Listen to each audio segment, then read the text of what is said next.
ছেলে বিদেশ থেকে টাকা পাঠাইতেছে, খুশি। ছেলে বিদেশ থেকে টাকা টুকা ঠিক মতো দেয় না বা কামাই রোজগারি কম, জিজ্ঞাসা করবেন কেমন আছেন, কি এর বালা? আমরা আর বালা কি? হ্যাঁ, কি সমস্যা কি তা চাচা?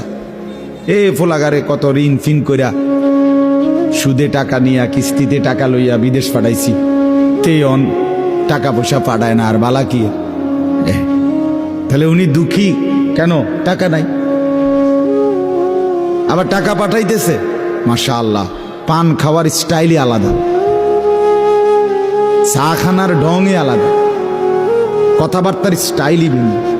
কেমন আছেন? আসি আল্লাহর রহমতে, আপনাকে দোয়ায়, দশজনের দোয়ায় আল্লাহ ভালোই রাখছে। কেমনে ভালো? এতে আল্লাহর রহমতে টাকা পাঠায়, আমরা তার মা আমি আমরা মিল্লা খাইয়া পইরা ভালো আছি। তাহলে ভালো থাকে দুনিয়া, ভালো থাকে, ভালো নাই দুনিয়া, ভালো না থাকে তো আখিরাত, কবর, মৃত্যু পরবর্তী জিন্দিগি, সের জন্য কি ব্যাপার? তার জন্য কোনো আলোচনা লাগবে না,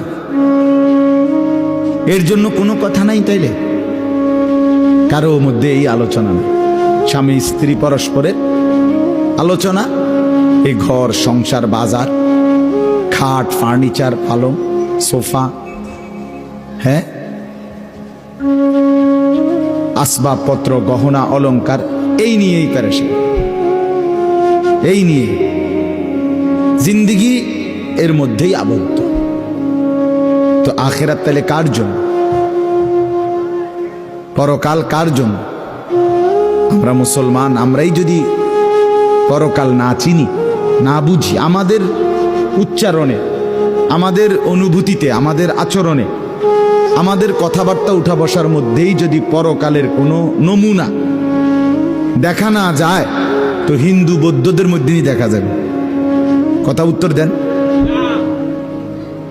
কবর হাসর আখিরাতের চিহ্ন ভেসে ওঠার কথা চালচলনে মুসলমানদের মধ্যে না কাফেরদের মধ্যে? মুসলমানদের মধ্যে। কথা তো ছিল এই